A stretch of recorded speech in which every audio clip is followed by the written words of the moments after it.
Tawa, Toksgnusum Salama, thank you, and welcome to Juneau Afternoon from community-supported KTOO. I'm your host, Boston Christopher.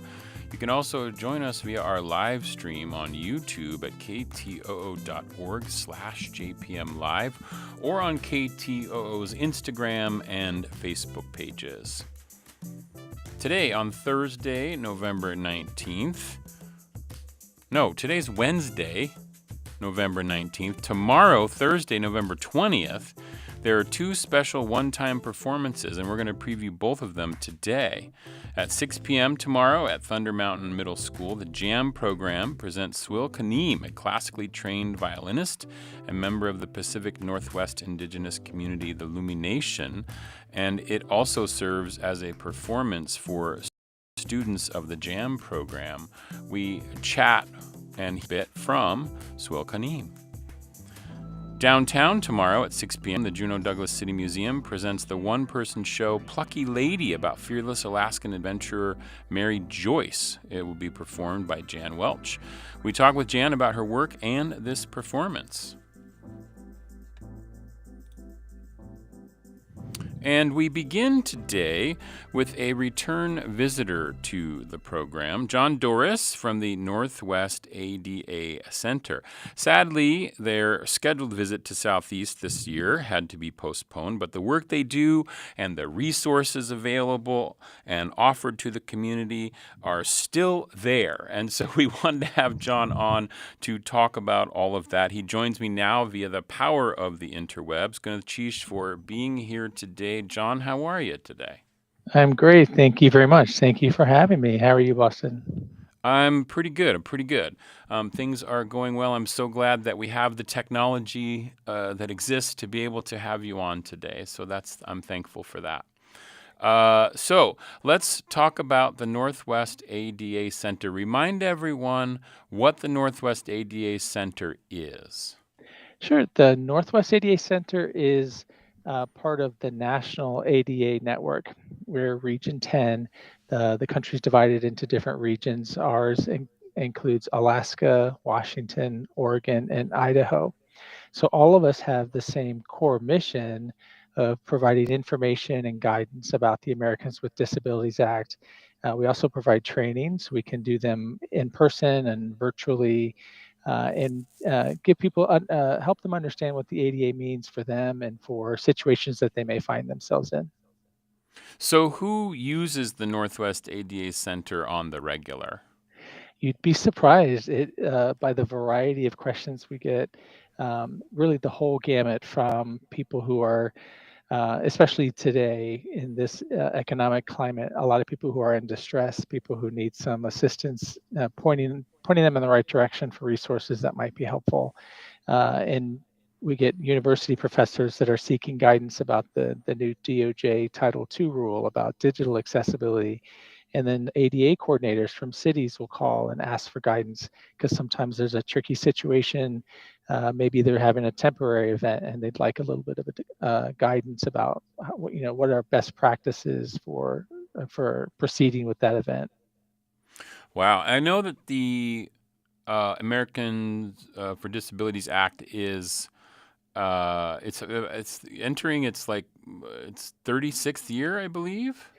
Yeah, we've just celebrated the 35th year milestone. So next year we'll be going into the 36th year. And then the ADA centers, we've been around almost as long, 30. So we followed about a year after the Americans with Disabilities Act was passed. So they've all existed for a long time, trying to help people understand what the ADA means for them and for their business. So yeah, I can imagine that you mentioned like the new the college professors are dealing with digital accessibility, and I'm just curious in terms of the 36 years or 35 years that it's been, what have been some of the major changes that you've seen or that the organization has seen in that time? Well, I would, it's sort of, I guess, the hodgepodge of changes. It sort of ebbs and flows in terms of how people respond, and then some of the concerns that come up. I'm surprised we still have the same, service animal type questions that keep popping up.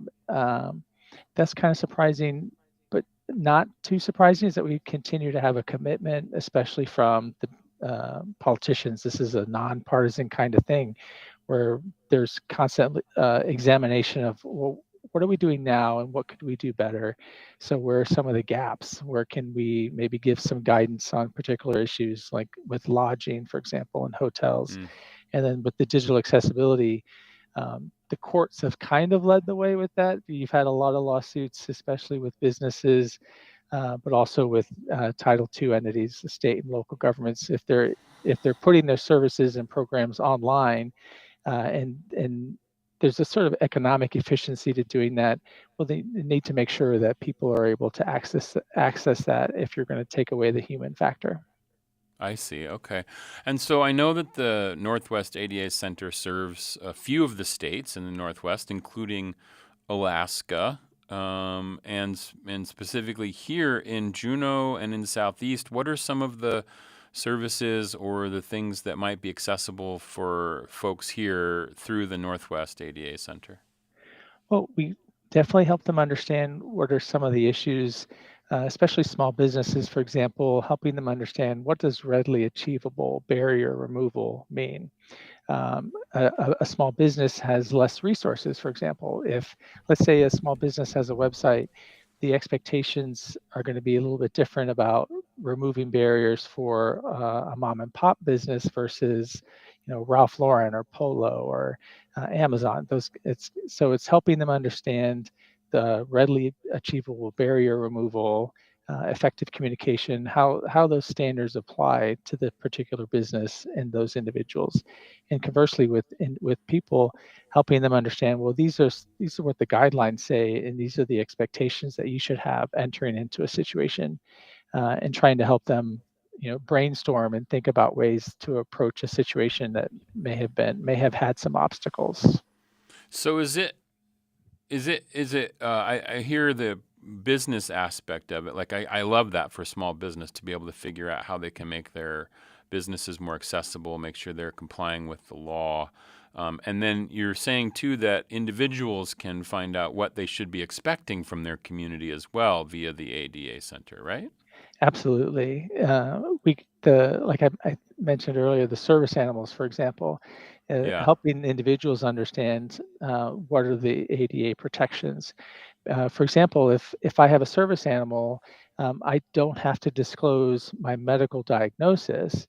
And so an individual calls and say, well, I went to this coffee shop and they said, well, I don't look like I should have a service animal, and they wanted to know what disability I had. So walking them through what are the questions that a business or what can be asked, is this a service animal related to a disability, and then what tasks is this service animal trained to do? So those are the things that an individual can be asked, and helping that person understand that, well, this is how it's supposed to work. And then if it didn't work, well, here's some steps you could take, some conversation tips for the next time, or to move forward from that situation. I see. Yeah, because I've heard stories about people who, are trying to bring a animal onto an airplane, and they're supposed to have that animal with them, and they get questions about it. So it's a good thing to know your rights, I guess, is part of it. Oh, absolutely. And it gets complicated with the airplanes. For example, it's the Air Carrier Access Act that would apply when you're on the airplane. And then it would Mm. be the ADA Title II for that part where you're on your way to the airport and you're into the airport. So there's this Mm. overlap, and then you get a little bit complicated because local laws and state laws can be different.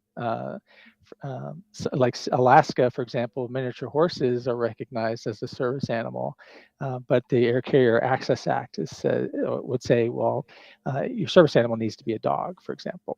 So Mm. it gets Mm. complicated, right?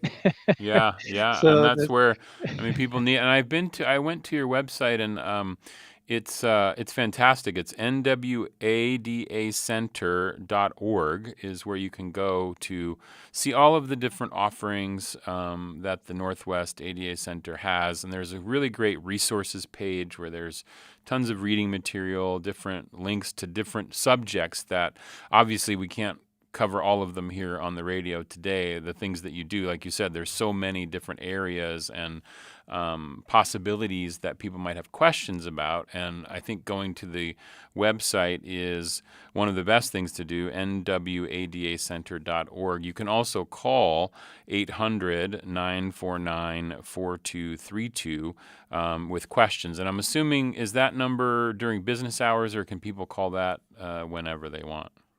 Sure, they can call anytime. There's a voicemail system. If they call and they don't get a live person, then definitely leave a voicemail. And it's probably a good idea to leave an email address when you're leaving a message, because a lot of times the information that we'd like to share is a little bit more complicated. Because especially I love to share journal articles or fact sheets that have a little bit more depth. And sometimes people ask a question and they don't realize they could also ask a second question that's related. So in an email, it's easier to flesh that out and give that response and give them a very thorough response. So For sure. definitely call anytime and leave a voicemail, preferably with your email address for a response back. Okay, great. And one of the questions that I'm really curious about always is, what can I do as a person in working towards helping my community better with access and ADA access and things like that. And I know that we have the holidays coming up, and you might be hosting a party, or you have friends, or and this is one way you can help out. And so I just was hoping maybe you could tell us a couple things about that, in terms of what can we be thinking around the holidays, in terms of helping our folks who might need a little extra help. Sure, that's a great question. Um, I would, I think it starts with the invitation or the notice that you're giving somebody about an event, about a party, letting them know that if there's an accommodation that you need, or if there's a disability-related issue that you'd like to mention, then by putting that in the notice, you're giving them an idea that it's important to you, and that you want to make sure that everybody feels welcome at the event. Um, and oftentimes we assume that we know our friends, or we know the issues that they're dealing with, and sometimes we don't, and sometimes things happen. So giving that notice really touches on some invisible disabilities, like allergies, or Mm. anxiety, or maybe diabetes. Maybe there's some issues that could happen with the food that's available, food allergies I mentioned. So putting that in the notice, letting them know that you're aware, and then checking your space, making sure that your physical space is accessible. Looking around your home, if you're having it at home, making sure that maybe the entrance is on a ground level. If you're having it at an outdoor space, or having it at a other building, making sure that they have accessible space, whether it's parking. Is there signage that's adequate from the parking to the front entrance? If it's not, then follow up with this another email before the event and say, okay, well, here's some pretty clear instructions about where the event is happening. Here's the accessible entrance. Please, reach out if anything happens. We are in the winter, so winter sports, sometimes people have injuries and they may have Mm. a mobility issue last minute. So letting them know that you're really committed to making sure everybody feels welcome in the space, and by asking about that. So making sure the entrance is accessible, making sure that the space inside is accessible, that you clear the pathways, you're mindful of any protruding objects. Um, it's I like to point out a lot of times in the trainings that many people have a disability and they don't recognize that they have it. Um, how many times if we get older, we wake up in the morning, we think, gosh, that didn't used to hurt. Or or somebody comes over and like, why is your TV so loud? So Right. those things just happen over time. And it's to be mindful of people's vision becomes a little bit more impaired over time, and they don't realize it. So just accepting that there's going to be accessibility issues that people may not be aware of, that you want to address beforehand so that they're welcome.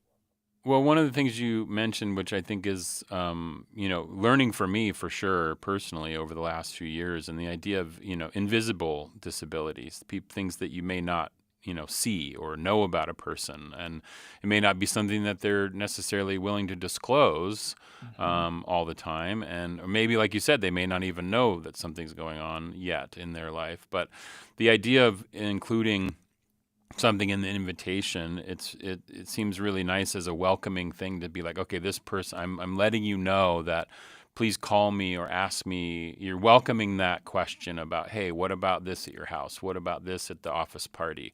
Like the office managers who might be putting the party together may not think about, oh, I need to make sure XYZ is taken care of. And this opens up the dialogue, basically, which I think is a big part of what your work is to open that dialogue and to get people talking about these things. Absolutely, and it's definitely the time for office parties, and we get these questions sort of frequently, where an office manager or somebody is planning an off-site party.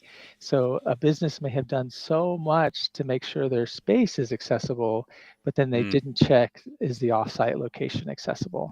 And and sometimes we just assume, because we maybe new construction or codes, but sometimes if you're picking an older space that's got a lot of charm, they may not have made those accessibility improvements. And Alaska is one of those places where you just don't know what might be possible or accessible, and you need to check those locations and see. Well, the work you do at the ADA Center is really wonderful. It's good to let people know that it's available as a resource for Alaska and for Juneau and for those who are in need, for businesses, individuals, and the like. And is there anything else that you wanted to mention today, John? I'm so happy that we were able to have you on, but I wanted to give you an opportunity in case there's something else. Well, I really appreciate you having me here. I know we just got out of the government shutdown. We were not impacted by that. So in the event there's another shutdown or things sort of hiccup, the ADA centers are all open. So please continue to call us even during the holidays. And regardless of what's happening in DC, we're all pretty independent, and we're here to help you and help people understand the ADA and how it affects them.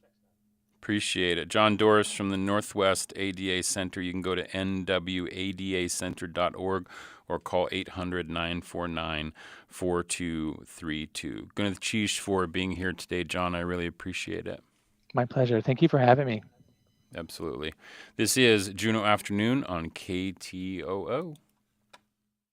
Support from Hanson Gress, seeking curious people who like technology, network engineering, and customer support. Opportunities for those who thrive on problem solving. Details at hansongress.com/careers. You're listening to KTOO's Tlingit Word of the Week. This week's word comes from Kaka'at Florence Marks Shakely. The word this week is douche. Douche. That means cat. And here's a sentence. Douche. This cat here is not ours. Let's hear it again. Douche. Cat. Gunas Chish to Juneau Lance Twitchell, Goldbelt Heritage Foundation, and the University of Alaska Southeast for this audio. Kaka'at Florence Marks Shakely is Tlukach Addi and a child of a Chukanidi man. She grew up on Marks Trail in a family that used Tlingit as the primary language and were involved in documenting, teaching, and publishing in Tlingit. She has taught the language at all levels and has served as the teacher of teachers in the Juneau area for decades now. Tune in next week for another Tlingit Word of the Week from KTOO.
That is some beautiful music from Swil Kanim from his album called Works for the People. And that song is called You Can Cry. It's just gorgeous.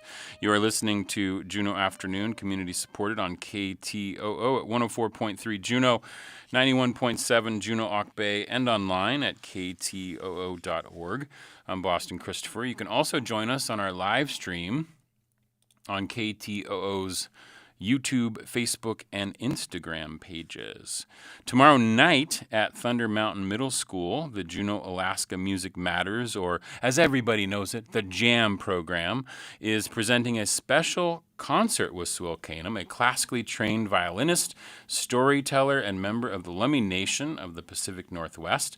The presentation will also include a performance from the students of JAMM, which we'll also talk about that. I'm honored to welcome to the studio Swil Kanim. Gunachish Wasiyati. How are you, Swil? I'm awesome. Awesome. I'm totally stoked about everything that's going on here. So I feel at home. Oh, Even that's though so I'm good. only visiting, I feel like I'm going to own this place. Aw. This is my place from now on. Well, I Gunachish, love welcome, this. welcome. And also the runner of the program, the JAMM program, Meg.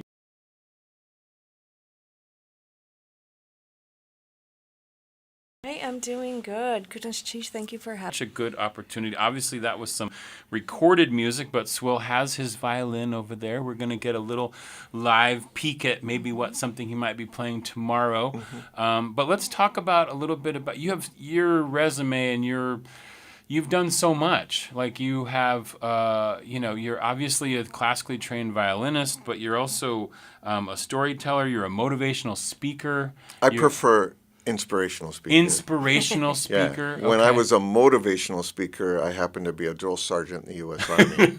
That's different. That's totally different. Yeah. Yeah. Also a veteran. Happy Veterans Day was just passed. Thank you. That was my birthday too. Oh, was it your birthday? And my anniversary. So, oh, wow. Yeah. The 11th is a lot for you. Yeah, that was a beautiful day. That's a wonderful day. That's so great. So inspirational speaker, and I know part of it is that you're also, I'm in love that you're working with kids here, right? Because you and passing on sort of, I want you to talk about this a little bit, the ancestral wisdom and doing that not only through your storytelling, but through music. Yeah, I want to be really clear about something. What is happening here in the context of JAMM is not to be taken for granted. It's absolutely. We're on camera, right? So let's have everybody look at my goosebumps because I'm head to toe goosebumps about how amazing it is, to see these young kids speak their language and have it be applied to that. I guess I see it as an important thing that happened for me as a young violinist, and that was that the violin was my sanctuary. And it was that special place where I felt protected by the music that I was creating. And I had a lot of trauma in my early childhood, and music helped me. A well-supported public school music program helped me process the traumas of my childhood. And in fact, the irony of that song that you just heard, You Can Cry, was me kind of mocking my audience. I was like, I'm not going to cry, you cry. And now I'm realizing that really who I was playing that for was my future self. I was telling myself, yeah, I can feel my feelings through music, and I can develop my own emotional intelligence on my own if I have to. But lots of therapy, lots of really amazing people have contributed to my understanding. So there are a lot of Lummi elders that have told me specifically that the violin is not a traditional instrument. And I've been kind of holding close to my heart, but excellence is a value of ours. And it may not be the instrument that they would like me to play, or Lord knows I don't want to hear me sing because I'm like the world's worst singer, but the music is, through my violin, is my voice. And it helps me to be excellent. And so I come up here, and I thought I had something to offer this community, right, with my skill set. But these kids touched my heart. I called home, had a beautiful conversation with my wife about what are the possibilities of, coming back. I need to come back and see how these kids progress. And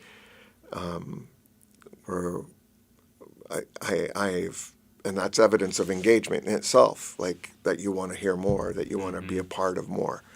And that's what's happening. I want to be a part of this. I want to experience their reverence, their sanctuary, their commitment to their personal education. And the questions and comments these kids had for me while I was in their classrooms were so profound, and so they loved it.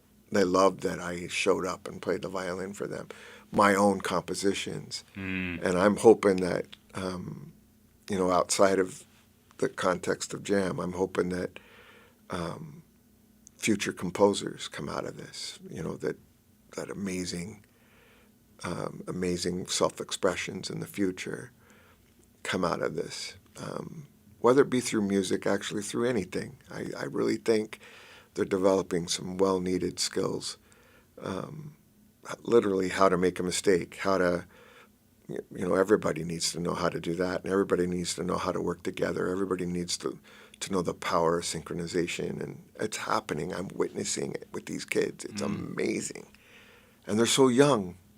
They're ahead of me by like 4 years. I didn't start playing the violin until I was in public school music program at Silver Beach Elementary School. And these kids are so far ahead and so very aware of what they're doing. And I love it. I love that you have the history of having come from also a public school program, Yes. like that when it started for you. And I'm just curious if there was something in that, or when was the moment that you knew that this would take you on sort of a lifelong journey of playing music? It was in middle school. I played the Vivaldi. It was a Suzuki program that I was in. I had started private lessons. If you know anything about cultural training, I studied with the Wolfart and the Sevchik, exercises on top of my Suzuki training. And it was a middle school talent show. At the end of the day, I played Vivaldi A minor concerto, which to me was a simple piece, an easy piece. But I played it with all my heart in that middle school, and when I was done, my peers cheered. They loved it. Like, they really appreciated what I was doing and how I was playing, not just what I was playing, but and so much so that the assembly was over and they were still cheering when the bell rang, and cheered through it, and everybody was starting to get worried about missing school buses. But I'll never forget that moment. Yeah. And I had really special teachers going through the whole thing. Of course, there was Kathy Dorr, who forged my parent permission slip. I'll tell that story at the concert tomorrow. Awesome. And then on top of that, in middle school, I had teachers that just said, looked me eye to eye and said, what you have is something really special. You need to take care of that. Take care of your hands. Take care of, and all I needed to be told once was take care of myself. That was so counter to almost every message I was enduring as a kid. That's amazing. You're listening to Juneau Afternoon. We're talking with Swil Kanim, who's going to be giving a performance tomorrow night at Thunder Mountain Middle School at 6 o'clock. That's going to be on Thursday, November 20th. And speaking of special teachers, Megan Johnson is here. And also I know that we've had George Hawley as part of your teaching faculty. We love George Hawley. Like, the program, and I love that Swil is talking so much about the program, because we know in Juneau, if you're in Juneau and you know of JAMM, you know this is an award-winning program. This is a program that's very special to the community and has had so many great students come through that. Musical students, people who've become appreciative of music, even if they don't go on to continue in music. And I know there's also going to be a special part of the program tomorrow that has some of the students in it. Megan, will you tell us a little bit about what that part of the performance is tomorrow? Sure. Yeah. George Hawley, who's so awesome and helps with our Kuchte Yanasach in-school program, is also helping after school at City Tishanach Glacier Valley, leading a group of students through Tlingit music and crafts and art and different mediums, and a group of his kids will be performing with him at the start of the concert tomorrow night to open the show and just kick things off. How special. Yeah. That's kind of special. So they've been working on something unique for tomorrow, I'm assuming? I think so. I don't even know. You don't even know. You're going to be surprised but as well. I will be surprised, yeah. So, Megan, how did the opportunity for Swil to come to Alaska and work with the students, I'm assuming that you've been here for a few days working with the students in classes and such, and how did this come about? Yeah, decades ago, about 20 years ago, I lived in Bellingham, fresh out of college, and I actually heard Swil Kanim perform a couple times, and that memory stuck with me. I remembered that, and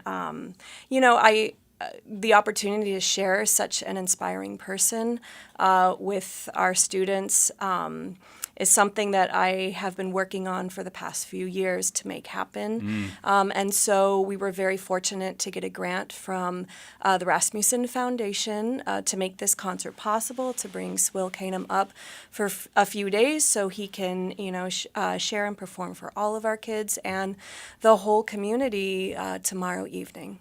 That's so fantastic. That's really good. And I do hope, as Swil has said, just on this show, we have proof he'll be back. He wants to be back. I'm committed. Gonna make it back. And if only it rained more, I would move here. Yeah, it's it is that. The Pacific Northwest. Yeah, exactly. So it's awesome. And so as I'll give these details once again, if you wouldn't mind going up to what we call our red carpet stage, Swil Kanim, and get yourself ready. I'll bring up that microphone, and then what will you be playing for us? I'm going to play the violin. Yes. I'm messing with you. I'm going to play,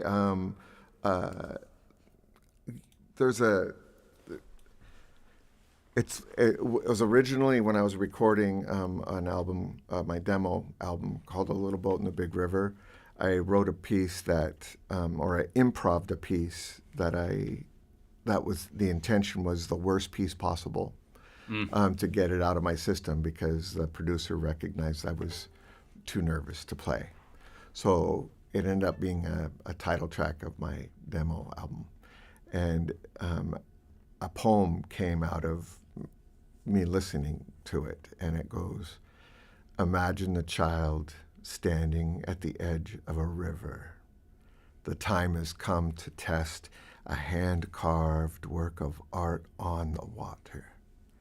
Knowing the mystery of the current will soon take the sum of all the trials away to a place unknown.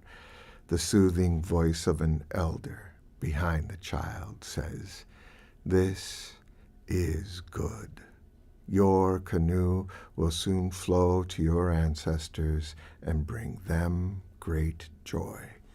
I am the child, and this is a little boat in the big river.'"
That's beautiful. That is Swil Kanim. He's going to be performing tomorrow at Thunder Mountain Middle School at 6 p.m. As part of the Juneau Alaska Music Matters JAMM programming. And Megan, as I believe, it's free, right? It is free. Yep. It is free. Well, Gwyneth Cheesh for being here today. I really appreciate it. I'm moved to tears. It sounded like there were multiple violins. I don't know how you do that, but that's magic is what that is. Thank you, Swil Kanim, for being here. Thank you. I really appreciate you. This is Juneau Afternoon on KTOO. Support for Juneau Afternoon comes from Heritage Coffee Roasting Company, providing Juneau with locally roasted coffee for over 40 years, with cafes and drive-through locations throughout Juneau. More at heritagecoffee.com. I'm Dr. Anthony Lazarowitz, and this is Climate Connections. To help communities cope with disasters, a government-funded project in North Carolina is taking inspiration from bees, who go out, do a job, and return to the hive. Sarah Nichols is at the Land of Sky Regional Council, a multi-county planning and development group. She says the idea came from conversations about how to build back better after Hurricane Helene. What does the state of North Carolina need when it comes to responding to these kinds of storms? She says having power in an emergency is critical, so her group is partnering with the nonprofit Footprint Project and others to install solar and battery systems on about 24 buildings and create 2 portable units called beehives. Each hive will be made of 4 shipping containers that can be trucked to wherever needed and that contain solar-powered trailers, batteries, and other gear. The concept is that everything fits into the hive. Once on site, the 4 containers can be assembled into one large support center with a solar roof.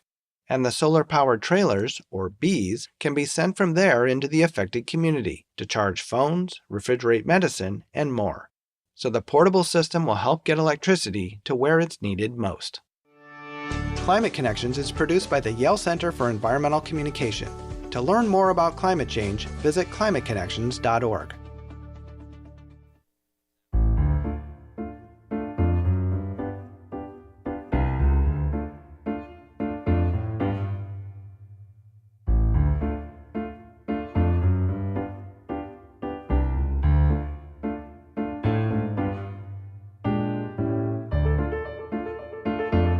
This is Juneau Afternoon from your listener-supported public media station, KTOO. I'm your host, Boston Christopher. You can also join us on the live stream on KTOO's YouTube, Facebook, and Instagram pages. Fearless Alaskan adventurer Mary Joyce is probably most well known for traveling 1,000 miles by dog sled from Taku to Fairbanks, which was documented in a book by Mary Ann Grenier, I'm going to guess. I've been saying Greiner. Greiner, okay. Greiner. Yeah, so that was a book, but Mary Joyce was also a nurse, owner of a hunting lodge, a bush pilot, so much more. And Jan Welch will perform a one-person show about Mary Joyce that she also wrote, adapted from the book, and that is going to be tomorrow, November 20th, at the Juneau-Douglas City Museum at 6 p.m. And here to share more about Mary Joyce and this performance is Jan Welch. Gwyneth, welcome. Wasiyati, how are you? Oh, thank you. I'm great. Thanks. Excellent. And I also have from the City Museum, Beth Weigel. Welcome in, Beth. Thank you. Wasiyati. So, how did we get a one-person show? One night only, by the way. If you're not there tomorrow, you're going to miss it. You got to choose between this and JAMM, I guess. It's at the same exact time. Wow. I love that. How did this come about? Well, the Juneau-Douglas City Museum, along with the support of the Friends of the Juneau-Douglas City Museum, provides history grants to people who have really great ideas and need a little extra money to finish a project that has some sort of Juneau history connection. And Jan applied for the Juneau History Grant, and she was awarded actually a relatively small amount because she just wanted to make sure she could get some props and maybe some permissions and things like that if she needed it. But she was awarded a history grant, and so she finished her project, and we decided this would be a really wonderful thing to showcase not only just at the City Museum, but post our Friends annual meeting that will be also tomorrow night. That goes from 5 to 6 before her performance. So the Friends of the Museum meeting is at 5. Yep. And then this is going to be sort of right after that. Yes, but anybody can come to any of it. Any of it. Yes. Okay. And So our you can go to friend- the you yes. can go to the Friends of the Museum meeting too. Right. So we Okay. do a little update on what's been going on at the museum, and we have our election of our officers and board members that are coming up to be reelected or newly elected, and we have just a state of the organization of the Friends. And I see. If you're a Okay. Friends member, of course you're invited to be there. But if you're thinking about becoming a Friends member because you love the museum and you want to help support the museum through our Friends program, then certainly come and check it out. There'll be lots of yummy food from Breeze Inn, and then there'll be this wonderful performance by Jan about Mary Joyce. Yeah, called okay. Plucky Lady. Plucky Lady. It's a solo performance. So, Jan, tell me, when did you get the idea to make a solo performance about Mary Alice? And we'll learn a little bit more about her, too. Mary Joyce. Mary Joyce, sorry. Mary, there's so many Marys. Yes. Mary Joyce, and then the woman who wrote the book is Mary Ann. Okay. So tell me about Mary Joyce. All right. Well, my husband and I took one of those float plane trips out to the Taku Glacier Lodge the summer of 2023 and, had the great salmon meal. But also, I was introduced to Mary Joyce. The lodge is full of memorabilia and artifacts about her. And I'd never heard of her. I was raised in Florida. Mm-hmm. So this Alaskan woman who had dog teams in the 1930s was not on my radar. But I was just fascinated. She was so courageous and had such an adventuresome spirit and had such a diversity of avocations and vocations during her life. And I'd kind of been wanting to find something to build a solo performance on for quite a while. And when I left the lodge, I thought this could be her. She seems like somebody I'd like to put on as a character and tell her story from her voice. Yeah, okay. And where were you, where do you live? I live in Juneau. You live in Juneau. Okay. Now. Okay. When did you move to Juneau? In the summer of 2022. Okay. So I guess that's about 3 or so years ago. So, and then you just happened to go on this little journey, little wings airplane journey, and then all of a sudden you found out about this lady, and wow. So tell me a little bit about what you learned about her, because I know in the materials she seems to have done everything. I know. Well, she started out with a nursing degree from the Mercy Nursing School in Chicago. This was in the late 1920s.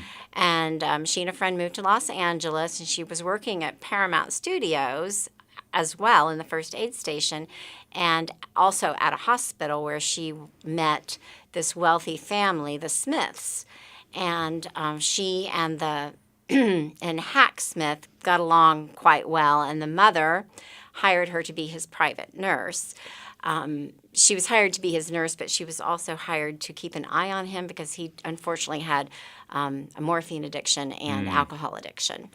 And he was fascinated with Alaska, had made a couple of trips up here, and she accompanied them on their yacht on one trip, and it was just kind of love at first sight with her in Alaska, and it worked out that they worked and stayed and operated the it was called Twin Glacier Camp at the time, what is now the Taku Glacier Lodge.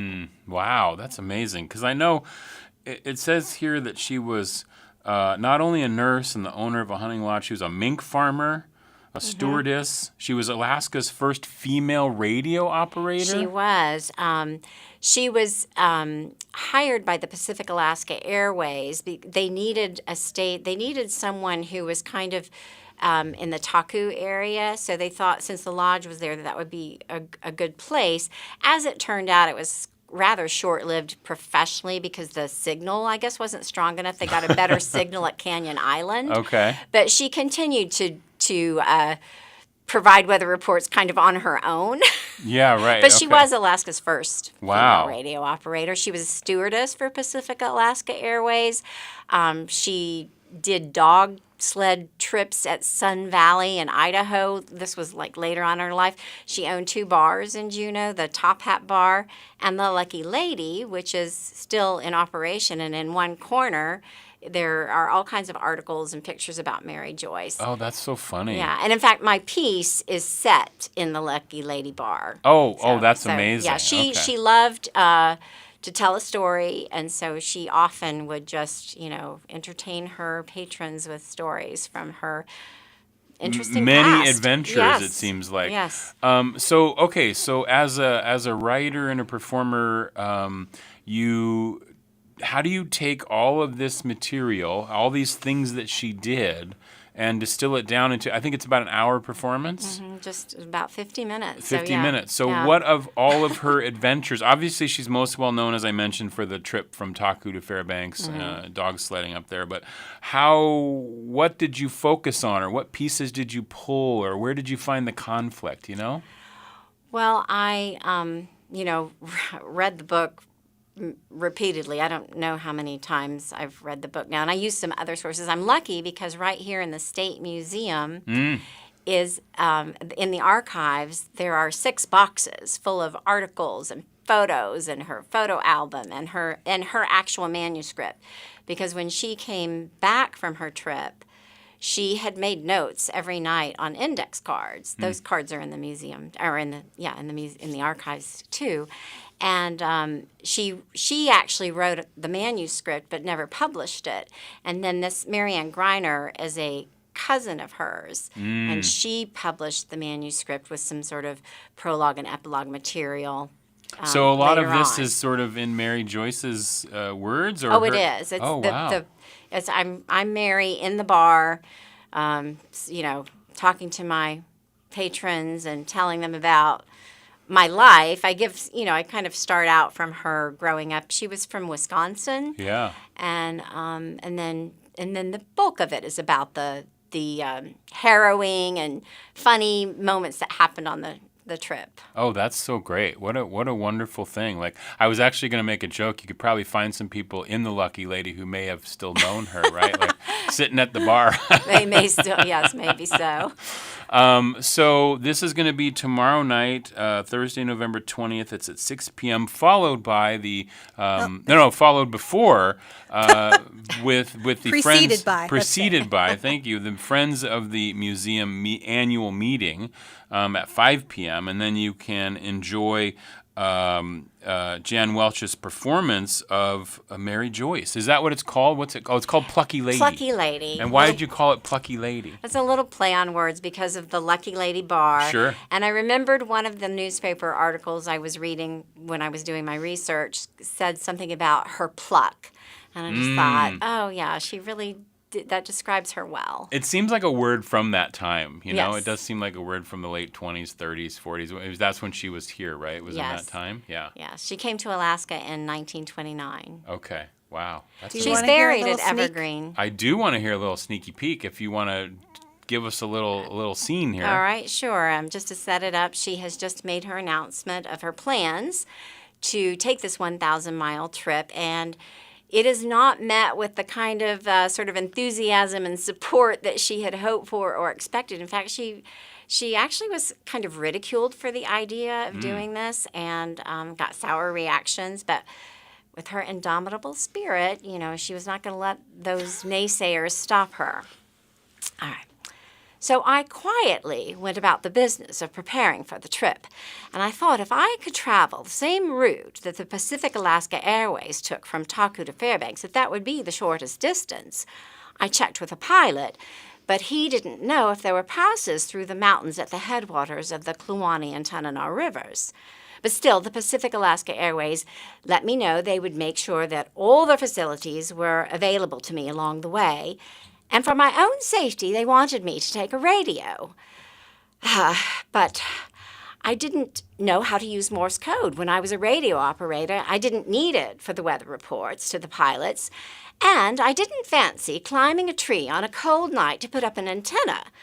I'm monkey enough, but not that kind of monkey. That's great. That's so wonderful. And I know we have just a couple minutes left, but I just wanted to ask you in terms of your prior experience in terms of writing and acting. Did you do a lot of that down in Florida? I did do a lot of community theater in Florida. Yeah. And then is this your first adventure in writing, or how did you come to the writing part of that?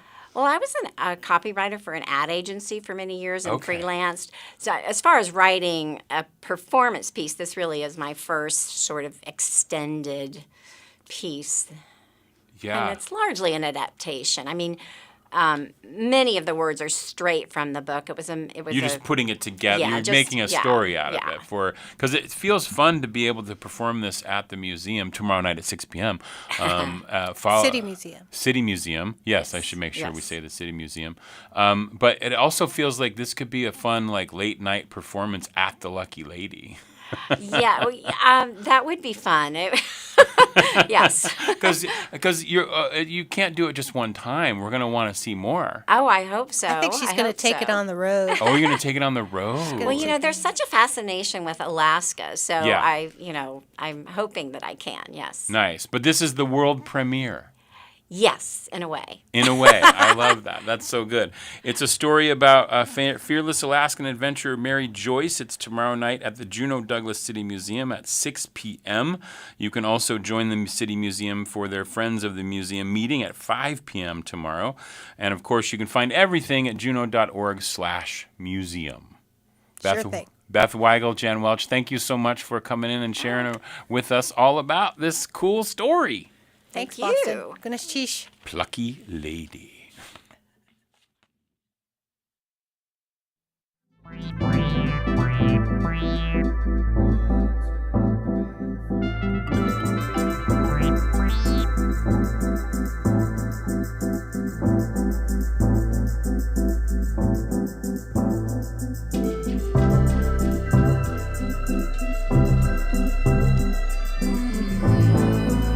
That will do it for today's Juneau Afternoon. On tomorrow's show, we preview this year's incarnation of Dickens' A Christmas Carol from Theatre, Alaska.